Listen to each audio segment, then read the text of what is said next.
Tu casa, ese lugar donde puedes estar tranquilo y confiado en que todo irá bien. Seguro Sucre, tu lugar seguro. Ya están operativas las rutas de la salud. Son exclusivas para transportar a esos héroes que trabajan en los hospitales y en las cadenas de producción, distribución y comercialización de alimentos. En las rutas de la salud debes usar mascarilla por la seguridad de todos. Los agentes están pilas y te pueden bajar si no las estás usando. Descarga las rutas de la salud en nuestras redes sociales. Y por sobre todo, Guayaco, sé un héroe y quédate en casa. ATM, en coordinación con la Alcaldía.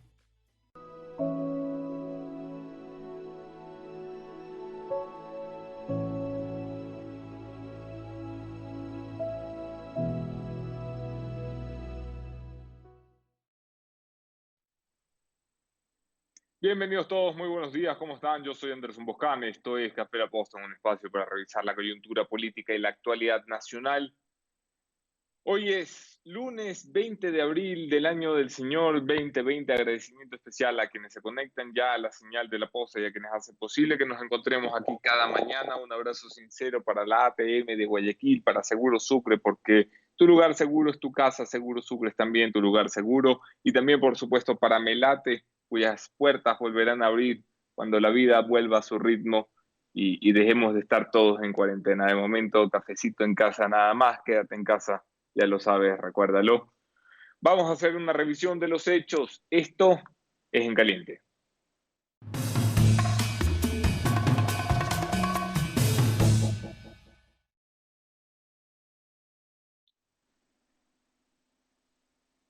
En Caliente. El WTI, que es el petróleo referencial para el Ecuador, ha caído a su mínimo histórico en muchos años. Estos son niveles de la crisis de 2008. Estamos hablando de un barril de petróleo que ronda los 14 dólares, el referencial para el Ecuador, que con castigo deberemos estar en torno a los 8 o 7 dólares, más o menos.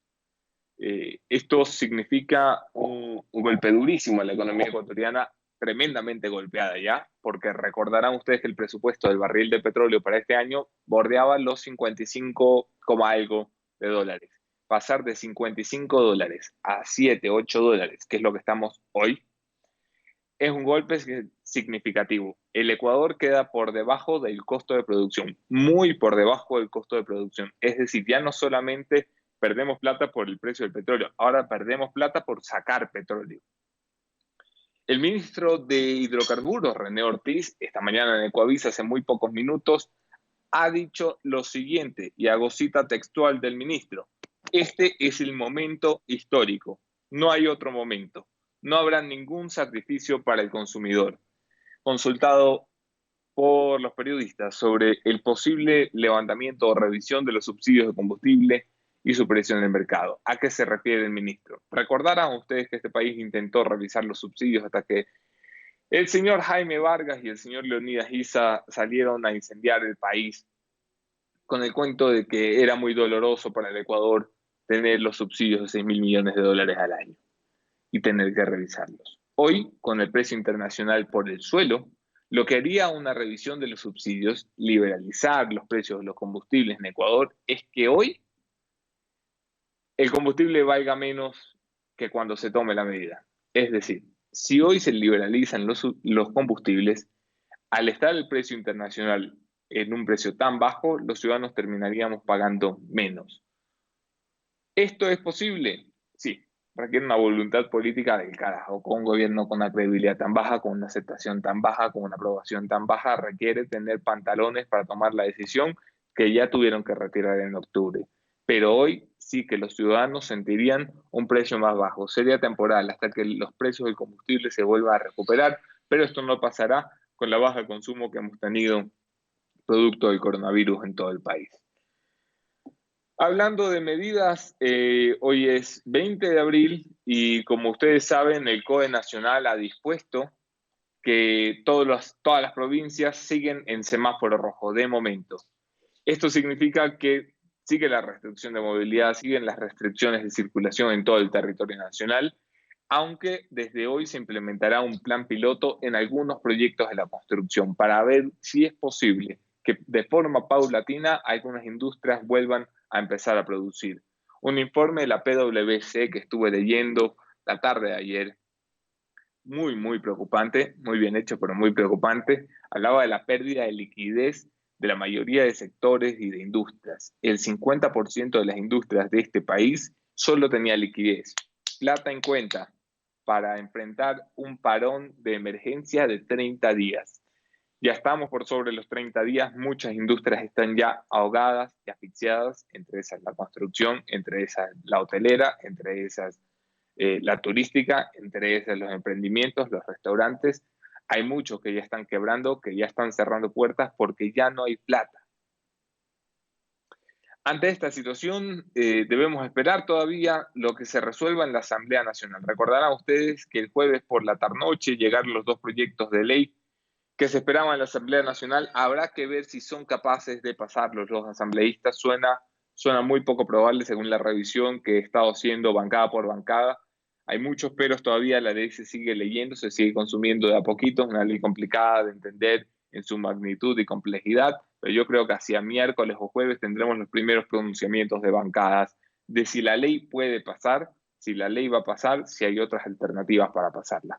Finalmente, ayer, en una rueda de prensa, la alcaldesa de la ciudad de Guayaquil, el epicentro de la pandemia, mi querida Guayaquil, aseguraba a los medios de comunicación lo siguiente: me han informado que el plan, refiriéndose a los planes del gobierno nacional, que el plan es generar una inmunidad de rebaño, un contagio masivo en la ciudad de Guayaquil.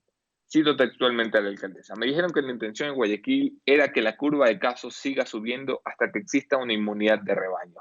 Significa que se contagie la mayor cantidad de gente hasta que la población cree inmunidad. Esto como declaraciones oficiales de la alcaldesa de Guayaquil en relación a la postura del gobierno nacional. ¿Es así? ¿Es conveniente? ¿La inmunidad de rebaño puede funcionar? ¿Cuántas vidas nos puede costar? ¿Qué hacemos si esa no es la vía ni la alternativa? Para resolver estas dudas tengo la ventaja y la suerte de contar esta mañana con un invitado, con el doctor Washington Alemán, uno de los infectólogos más respetados de la ciudad de Guayaquil, que hoy dirige el Plan Municipal de Prevención para hacerle frente a la emergencia sanitaria. Quédense ustedes a la entrevista.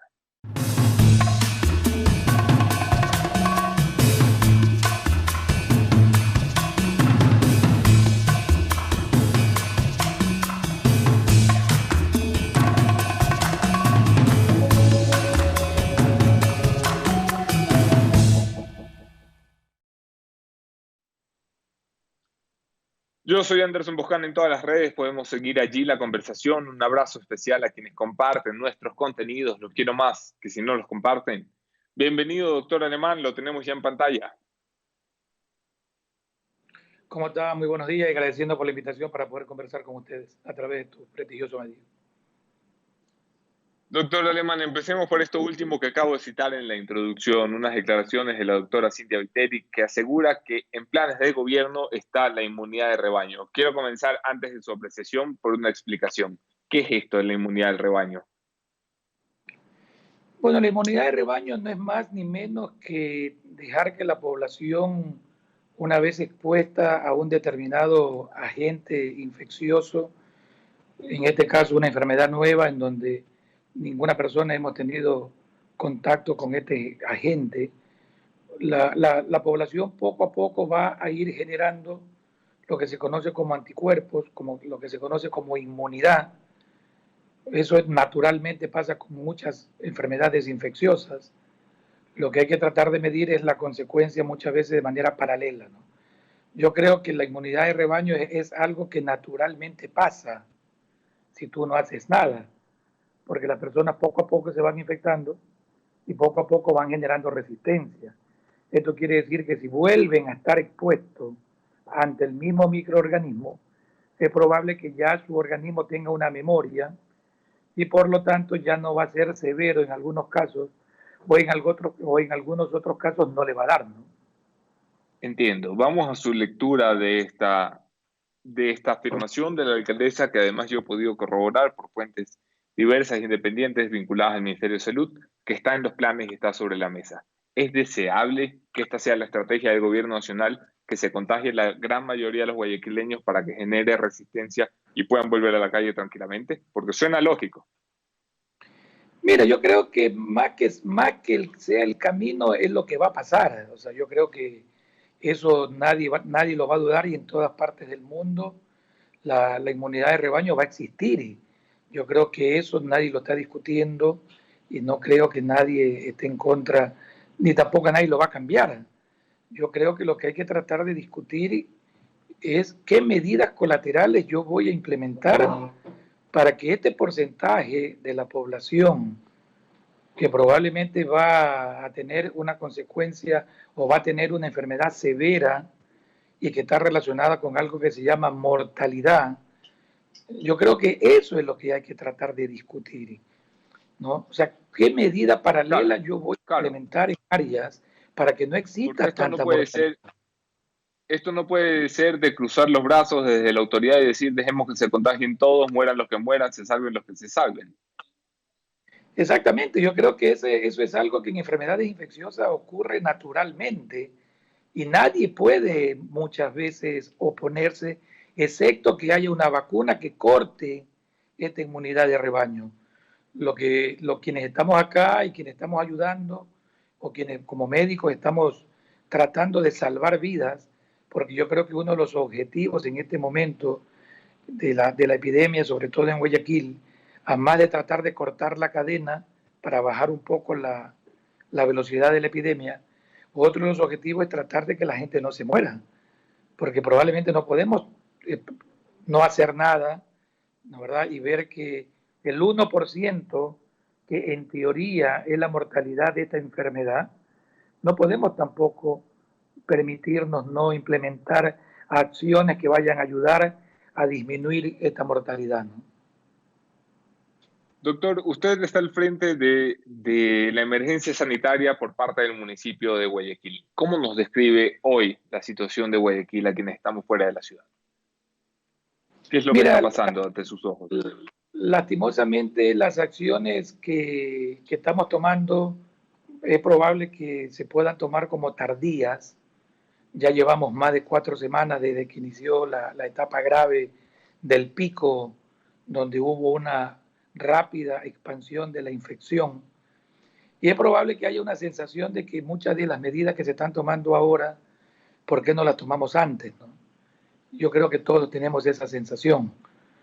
Pero lastimosamente, como te decía, el municipio nos abrió la puerta recién hace menos de una semana, y hemos tratado de implementarlas, porque una de las medidas que creíamos y que habíamos sugerido a través de una mesa técnica que se viene reuniendo hace más de un mes acá en Guayaquil, es que esta enfermedad no se la combate desde los hospitales. Esta enfermedad no se la combate desde las terapias intensivas. Esta es una enfermedad que hay que salir a buscar pacientes. Esta es una enfermedad que se combate desde la atención primaria de salud. El país, Guayaquil y el país entero, tiene experiencia en haber manejado muchas epidemias. Epidemias de dengue, epidemias de H1N1, epidemia de leptospirosis y un sinnúmero de epidemias. Y el manual de quienes hacen epidemiología saben muy bien que una epidemia hay que manejarla desde la atención primaria de salud. Es decir, uno tiene que fortalecer, ¿no?, los niveles de atención primaria para tratar justamente de evitar que el sistema hospitalario colapse. Es probable que a la final, con todas las implementaciones que hayas hecho, igual terminaba colapsado. Pero probablemente yo creo y estoy seguro que hubiéramos salvado muchas más vidas. También es cierto que el sistema débil, frágil nuestro, el sistema sanitario que quedó destruido en los últimos 10 años, probablemente a la final en este momento, por más implementación que tú hubieras hecho, a la final igual hubiera terminado colapsado. Son cosas que probablemente son preguntas que las respuestas no son afirmativas, pero eso no quiere decir que en este momento... Dime. ¿Y usted, doctor, reconoce como colapsado el sistema sanitario de Guayaquil? Porque el gobierno sigue diciendo que no. Bueno, en este momento yo creo que ha disminuido la velocidad de la epidemia, ¿no? En este momento, lógicamente, hemos podido disminuir la mortalidad con relación a 4 semanas antes. Las enfermedades virales tienen una historia natural de comportamiento que llegan a un pico y solita bajan. Aparte de eso, las medidas de restricciones creo que recién comenzaron a surtir efecto en las últimas 2 semanas para acá, al igual que, creo yo, todas las nuevas estrategias que se implementaron en la ciudad con el caminar.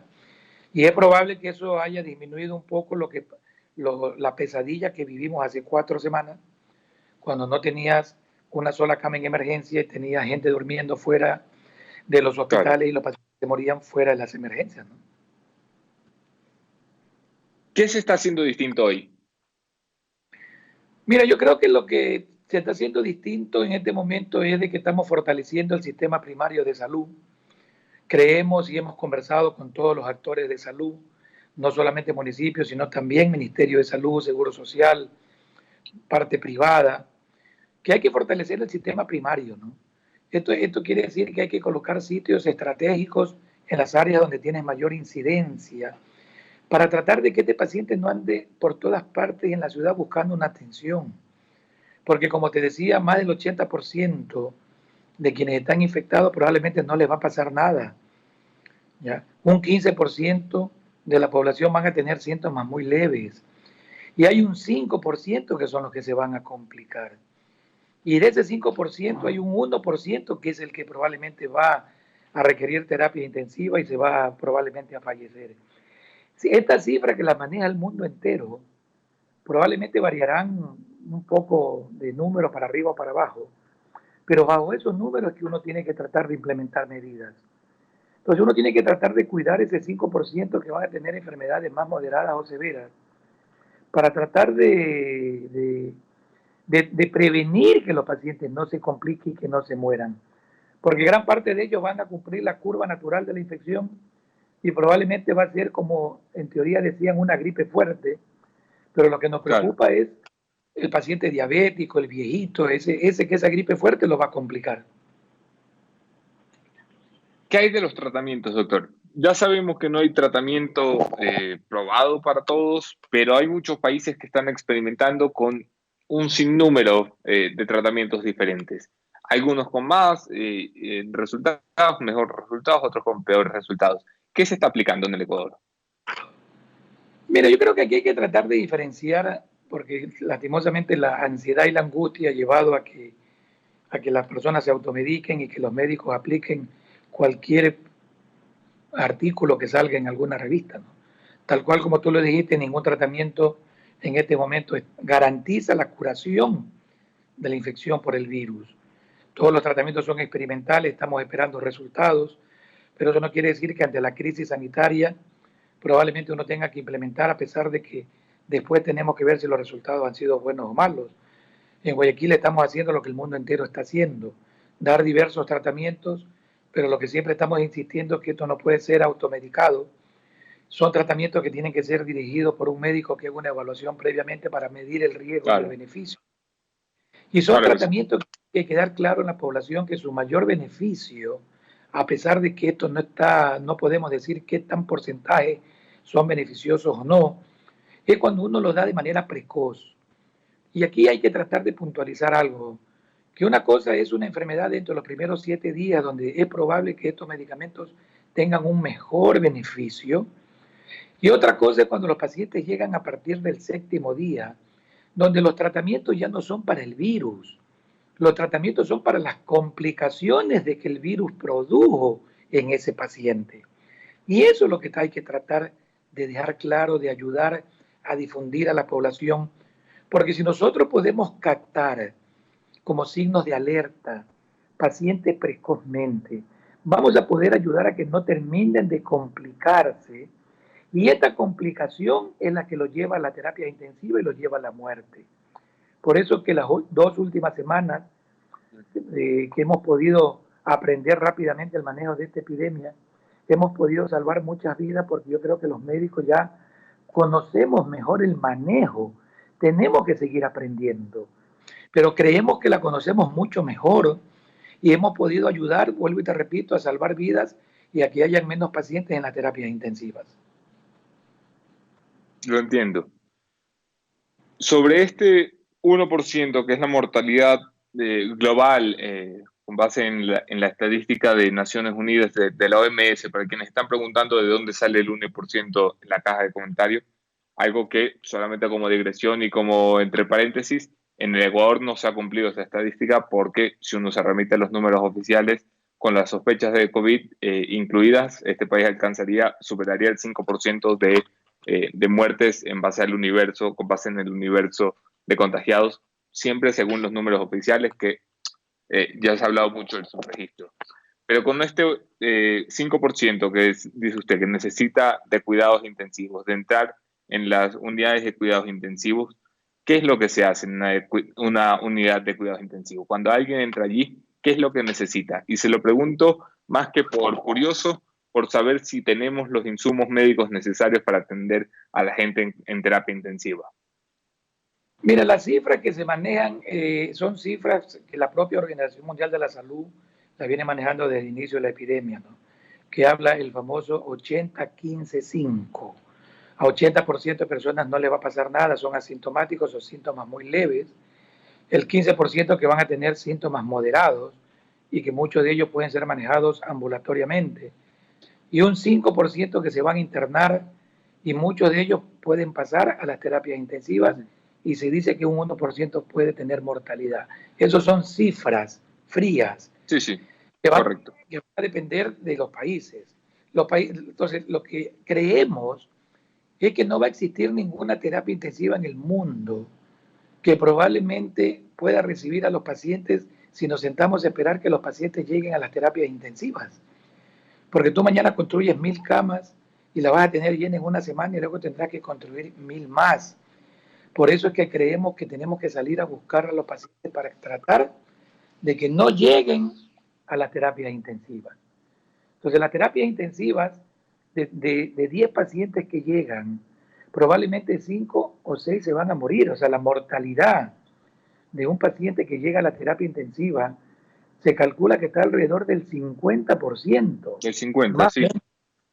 Más o menos unos números, pero esto quiere decir que de 10 pacientes que llegan a terapia intensiva, a pesar de que tú estés en los Estados Unidos, en China, en Europa, es probable que 5 se van a morir.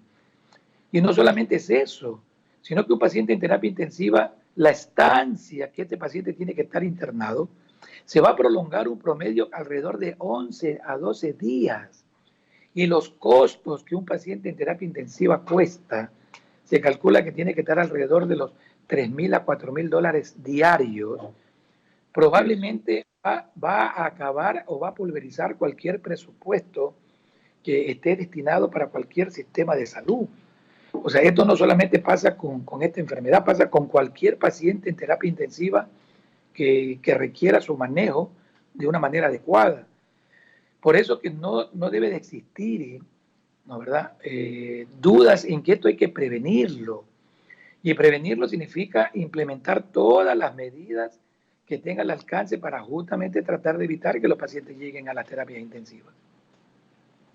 Lo que están haciendo hoy, tomando la emergencia, y solamente permítame describir un poco cuál es su participación en el municipio, me corregirá si me equivoco, porque hay quienes creen que usted es médico municipal. Les aclaro que usted es un docente, un infectólogo tremendamente reconocido, a quien acudimos gran parte de los periodistas guayaquileños cada vez que hay una emergencia en este país, y hoy más que nunca es una voz que respetamos como el que más. Con esto como preámbulo, puedo decir que el doctor Alemán ha sido invitado por el municipio de Guayaquil, que estaba buscando precisamente un experto que pudiera liderar un plan municipal que buscaba sacar a los médicos a la calle para evitar que la gente tuviera que ir a los hospitales y centros de salud. ¿Es esa su participación, doctor Alemán, según entiendo? Exactamente, o sea, yo personalmente lo que tiene que quedar claro es que yo soy un portavoz de una mesa técnica que viene trabajando hace más de un mes con más de 40 médicos de Guayaquil y que somos los que hemos tratado de ayudar al formar una guía nacional provisional para poder orientar a todos nuestros médicos en las terapias intensivas o médicos que tengan poca experiencia, ¿no? Es decir, en mi presencia en el municipio, yo tengo que aclararlo, soy un portavoz de todos estos médicos que estamos trabajando de manera unida y agradecerle a la municipalidad que nos haya abierto la puerta para poder brindar todo el aporte, vuelvo y te repito, no solamente mío, sino de todos los médicos. Esta mesa técnica está formada por las facultades de medicina, está formada por las sociedades científicas, está formada por el Colegio de Médicos, está formada por múltiples especialistas. Es decir, yo no soy el único que está colaborando. Atrás mío hay una serie de colegas y ya te digo, soy el portavoz, que creo que es una responsabilidad moral, ética, personal y profesional colaborar con la ciudad, ¿no? Doctor Alemán, tengo una pregunta de Tony Tamayo en la caja de comentarios. Me dice, en Italia están usando, me disculpa la pronunciación, warfarina, desinflamatorios, antibióticos, porque dicen que no es neumonía lo que provoca, sino trombosis múltiple en los pulmones. Yo de esto no entiendo ni la mitad de lo que me han dicho. A ver si me lo explica usted y si me aclara si es cierto.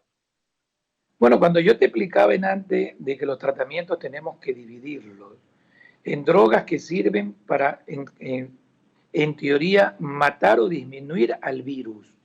El virus se llama SARS-CoV-2, ¿no, verdad? Y hay medicamentos que están aparentemente dirigidos o diseñados para tratar de disminuir que penetren en el organismo.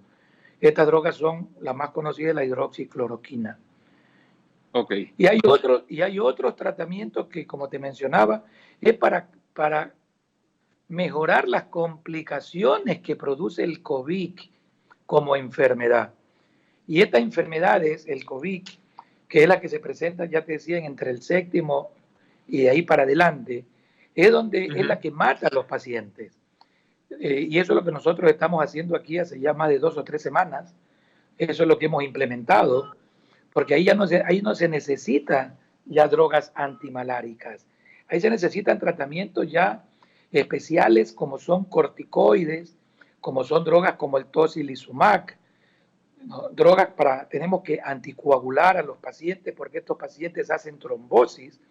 Entonces los pacientes se mueren porque hacen trombosis, que se llaman algunos coágulos en el pulmón, en el corazón, en las piernas. Entonces, esto ya en este momento nosotros lo tenemos, creo yo, bastante claro, a pesar de que en el mundo entero cada día está perfeccionando, mejorando el manejo de esta enfermedad. Doctor, llegados a este punto, ¿qué cree usted que debería estar haciendo el gobierno a través del Ministerio de Salud Pública y que no lo está haciendo? Bueno, yo creo que concordamos en muchas cosas con el Ministerio de Salud. Lastimosamente en Guayaquil el 50% de los trabajadores del Ministerio de Salud Pública están en cuarentena porque están enfermos, están infectados. Es decir, hay muchas unidades que están cerradas porque los médicos se han enfermado. Lo mismo pasa con la gran mayoría de instituciones. Entonces recién están recuperando al personal que han estado enfermo, ¿no? Entonces yo creo que el camino o la hoja de ruta que hemos marcado, y yo creo que esto es importante porque yo creo que esta experiencia de Guayaquil debe de servir para el resto de ciudades del país, para que los errores no se vuelvan a cometer. Los errores fueron cometidos de la propia Organización Mundial de la Salud, cuando todos minimizamos este virus, cuando todos pensamos que se iba a quedar en Asia, cuando todos pensábamos que era una simple gripe, cuando todos pensábamos que no era o no tenía la capacidad de complicaciones que ahora vemos. Entonces yo creo que el camino es no construir más terapias intensivas, probablemente fortalecer las que ya hay y trabajar conjuntamente con los municipios descentralizados, porque aquí hay que aunar todos los esfuerzos públicos, privados, seguridad social, fuerzas armadas, y tratar de robustecer un sistema de salud sólido para tratar de fortalecer la atención primaria de salud. Porque aquí tenemos que el médico, los promotores de salud tienen que ir a las casas, a los barrios, a tratar de enseñarle a la gente que cuarentena no es lo mismo que aislamiento. No nos alcanza con quedarnos dentro de la casa si dentro de la casa no aplicamos la prevención, no aplicamos el lavado de manos, no evitamos estar en contacto, porque o si no va a pasar lo que nos está pasando o lo que nos pasó acá, donde familias enteras se contagiaban, donde familias enteras se morían, porque habían contagios intradomiciliarios. Entonces necesitamos tener una campaña de medios, una estrategia comunicacional que ustedes mejor que los médicos la conocen para llegar a la población y educarla. ¿Qué posibilidades hay a su criterio, doctor Alemán, de que Guayaquil deje de ser el epicentro en las próximas semanas? Me refiero a que se mueva la gravedad de la pandemia hacia otra ciudad o provincia del país. Mira, lo que pasa es que yo creo que el país y Guayaquil nos tocó ser la primera ciudad en Latinoamérica, junto con Brasil, que tuvimos el primer caso de coronavirus. Y la historia natural va a ser de que esto se siga expandiendo y que va a depender de la responsabilidad y de las medidas que se tomen en las otras ciudades para evitar, minimizar o mitigar que probablemente la epidemia pase lo que pasó en Guayaquil. Si en las otras ciudades o en los otros países no se toman los recaudos, no se corrigen los errores y no se aprende de las lecciones vividas, probablemente vamos a tener que lamentar situaciones muy parecidas a la de Guayaquil. Pero el anhelo como ecuatoriano es tratar de que esto no le vuelva a pasar a nadie más en el país ni en el mundo. No quisiéramos que nadie más vuelva a pasar esta pesadilla tenebrosa que pasamos hace 4 semanas y daríamos todo lo que esté a nuestro alcance por ayudar, colaborar para que nadie más vuelva a pasar esto. Claro que sí. Doctor, le preguntan en la caja de comentarios, Stalin Bisuete, si la persona es asintomática, el tiempo en el que el virus tiene su proceso hasta desaparecer igual es de 15 a 20 días. Exactamente, y ese es uno de los problemas que hay en la salud pública, ¿no? Porque, por ejemplo, a los niños no le da síntomas. O si es que le da síntomas, le da un síntoma como que fuera una gripe, una alergia de un día, pero son los niños los que a veces más contagian dentro de las casas, porque el niño es el que abraza al abuelito, al viejito, y ese es el que nos contagia, porque es muy difícil mantener un niño sin abrazarlo, sin tocarlo, sin darle un beso. Entonces los pacientes asintomáticos, 2 o 3 días antes de que aparezcan los síntomas, es donde probablemente contagia igual que como que tuviera síntomas. Por eso que la mascarilla o los métodos de barrera son fundamentales cuando yo estoy frente a conglomerados, a pesar de que yo esté sano o a pesar de la persona con la que yo estoy hablando esté sana. Porque yo no sé si esa persona con la que yo estoy hablando mañana o pasado va a desarrollar un cuadro febril clínicamente compatible con COVID, pero yo estuve con él 1 o 2 días antes, ¿no? Claro, totalmente. Hay un gran debate, doctor Alemán, respecto a qué vamos a hacer en los días siguientes, y me explico mejor. El gobierno nacional sigue teniendo conversaciones profundas con distintos expertos como usted para entender cómo debe de ser el intento de regreso a una nueva normalidad. Nunca más la normalidad que tuvimos, pero a esta nueva normalidad. A su juicio, a su criterio, ¿cómo deberíamos comportarnos socialmente? ¿Cómo deberíamos de regresar? Mira, yo creo que lo primero que tenemos que hacer es tratar de comunicar no el pánico, sino tratar de ser optimistas. Porque el mundo entero ha cambiado y vamos a tener que aprender a convivir con el COVID. Es probable que nunca vaya a desaparecer, al menos durante los próximos 12 meses. Vamos a tener casos y van a seguir presentándose casos, pero vamos a tener que aprender a convivir con él. Esto significa que probablemente todos los espectáculos públicos por ahora van a tener que retrasarse hasta tratar de que la inmunidad por rebaño llegue a un porcentaje mayor de la población. En eso yo creo que no hay la menor duda y todos estamos de acuerdo. Y que vamos a tener que comenzar a mapear la ciudad y el país para tratar de ver sectores o que ya estén infectados para irle dando libertad porque ya se van recuperando, o tratar de que sectores donde hayan poca incidencia para extremar las medidas e ir recuperando sectores que probablemente habrá que ir determinando cuáles son los prioritarios, ¿no? Pero yo creo que todavía en los próximos 15 días debemos de tratar de confirmar que la epidemia llegue a una fase de aplanamiento para luego poder decir que comience a disminuir, ¿no? Pero yo creo que tenemos que comenzar a dar... Según lo que le entiendo, desaconsejaría el levantamiento de la restricción de movilidad en los siguientes 15 días. Yo creo que va a ser muy difícil, ¿no? Esto va a ser una cuestión muy dinámica, va a depender de cómo la epidemia se comporte. Este es un comportamiento que hay que irlo midiendo de acuerdo a su dinámica, Pero me da la impresión, por ejemplo, que va a ser muy difícil todavía levantar en los próximos 15 días. Yo creo que hasta fines de abril probablemente vamos a seguir con el semáforo rojo. Le pregunta en la caja de comentarios Patricio López, ¿qué pasa si ya tuve COVID? ¿Tendré inmunidad y obtuve los anticuerpos? Como usted dice, doctor, pero ¿cuánto tiempo durará esto? ¿O es para toda la vida? Mira, al ser esta una enfermedad nueva, no sabemos qué va a pasar en 6 meses. O sea, todo lo que nos hace suponer es de que va a haber una memoria inmunológica que se llama, pero lo que no sabemos es si esta memoria inmunológica va a ser total o parcial. Es decir, total quiere decir que así como cuando a ti te da varicela, ya no te vuelve a dar varicela, eso es una inmunidad total, pero hay otras enfermedades como la influenza, que a ti la influenza te da ahora, ¿no verdad? Pero el otro año te puede volver a dar influenza. La diferencia es que si el otro año te da influenza ya no va a ser tan grave como la de este año. Entonces eso es lo que se llama una inmunidad parcial. No lo sabemos porque esta es una enfermedad nueva, ¿no? Se está tratando de medir los anticuerpos de las personas que ya tienen más tiempo infectadas. Todavía no existe una recomendación que la OMS nos pueda decir de acuerdo a lo que se esté dando. Yo creo que no podemos en este momento decirle a las personas cómo va a ser dar la inmunidad, pero lo que sí creo yo que vamos a poder decir que la inmunidad de rebaño nos va a dejar una inmunidad parcial, en eso estamos seguros.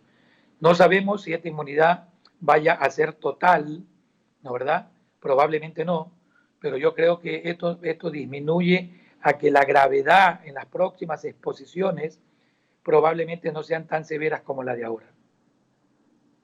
Doctor, el ministro de Salud, Juan Carlos Ceballos, aseguraba días atrás que Guayaquil estaba por alcanzar el pico entre la semana pasada y esta semana que acabamos de iniciar. Según lo que le escucho, yo creo que usted más o menos coincide con él. La pregunta es, ¿estamos por alcanzar el pico de la enfermedad o estamos por pasar lo peor de esta etapa y si volvemos a la normalidad podríamos ver un nuevo repunte? Mira, yo creo que todos concordamos que la velocidad de la epidemia ha disminuido. Si antes íbamos a 250 kilómetros por hora, es probable que ahora digamos que vamos a 100, a 120. Es decir, la velocidad disminuye. Todavía no la hemos aplanado porque todavía hay casos que se siguen presentando. El temor que ha pasado en los otros países es lo que se denomina la segunda ola. La segunda ola es correcto, cuando tú piensas que todo está aplanado y que ya está disminuyendo y se pierde la percepción de riesgo y se afloja demasiado la libertad para volver a retomar las actividades. Y todo este porcentaje de población que nunca ha estado en contacto porque hizo la cuarentena de una manera perfecta a rajatabla, ¿no verdad? Y esa población sale y entra en contacto con personas que están infectadas. Entonces, esta segunda ola es la que uno tiene que tener claro que puede pasar, porque ya ha pasado en todo el mundo, ¿no? Entonces, esto es lo que también tenemos que preparar a la población. Tenemos que tratar de dejar claro que vamos a seguir teniendo casos y que las medidas preventivas no van a desaparecer.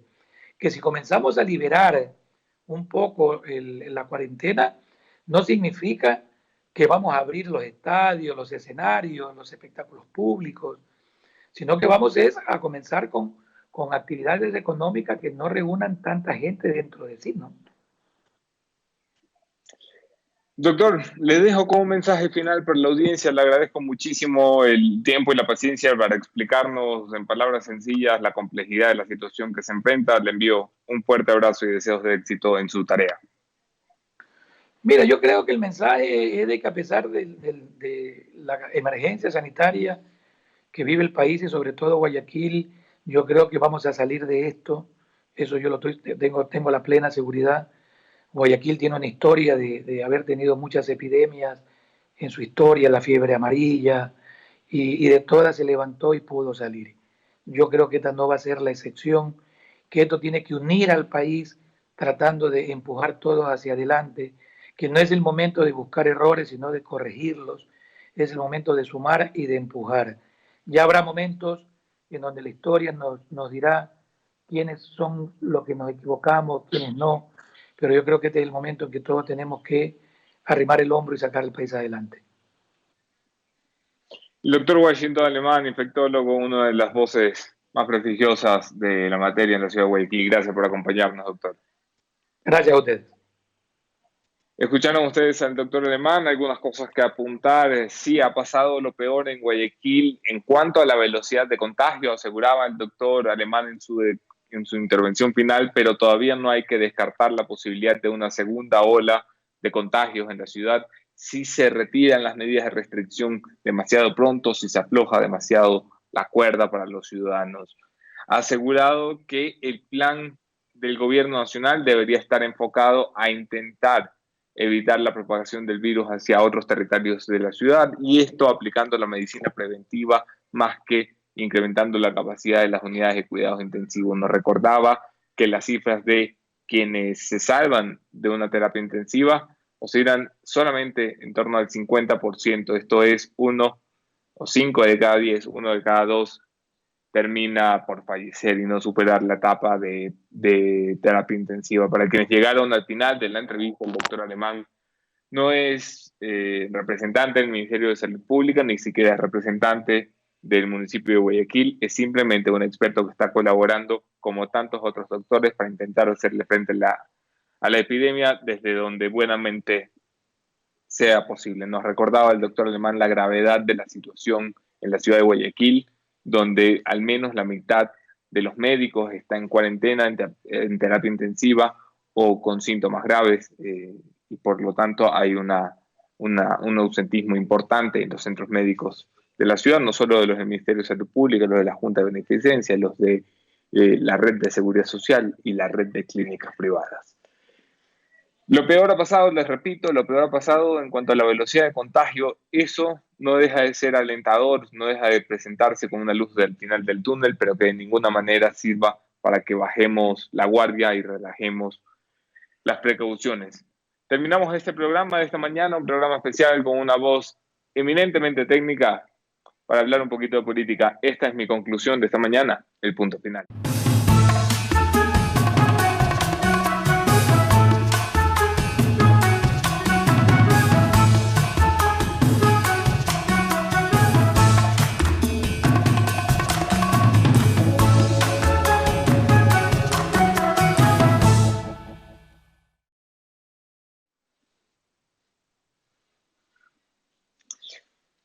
No he dejado de darme vueltas en estos días a qué está jugando cierto sector de la política que inteligentemente Oscar Vela, buen amigo y articulista del comercio, describía como buitre sobre la tragedia, sobrevolando sobre nuestro luto y nuestros muertos. Y hablo muy puntualmente del expresidente Rafael Correa, porque creo que es un tipo que enfrentó tragedias similares y creo que sabe lo que se requiere y las acciones que se requieren en un momento como este. Después de todo, enfrentó el terremoto y vio cómo desde Guayaquil Jaime Nebot coordinaba ayuda internacional, Jimmy Jairala en la prefectura enviaba convoys, el señor Mauricio Rodas desde la ciudad capital mandaba ayuda humanitaria al día siguiente y desde todo el país se desplegaba sin importar el color político un importante sistema de ayuda humanitaria para nuestros hermanos de Manabí, de Esmeraldas. ¿Dónde está la colaboración de la gente del correísmo en estos tiempos duros con la ciudad de Guayaquil, la más golpeada del país? ¿Dónde están las ayudas de la prefectura de Manabí, de la prefectura de Pichincha, dos espacios importantes políticos cooptados por el correísmo? ¿Dónde está la ayuda internacional de un señor bien relacionado que decía ser el mejor amigo de Cuba, de Rusia, de otros tantos que están en la otra orilla de la democracia? ¿Dónde está el señor planteando ideas y soluciones, además de pedir la muerte cruzada, que no lo hacen público porque no se atreve, pero que sus asambleístas coquetean y rumorean en los pasillos virtuales de la Asamblea Nacional? ¿Dónde está, señor Correa, su aporte a este país, además de unos cuantos tweets que destilan odio y que destilan veneno, como solía ser cuando era presidente? ¿Dónde está, señor Correa, su capacidad de articular soluciones para ayudar a la gente? ¿O está sentado usted con canguil y Coca-Cola esperando que el desastre nos carcoma a todos, que el luto nos llegue a todos, que entre los políticos que están intentando hacer algo se muelan a golpes para ver si allí, entre la desgracia ajena, como un buitre carroñero, saca usted algún partido, algunos votos. Aquí nos vemos mañana. Otro tema, otro entrevistado, mismo entrevistador.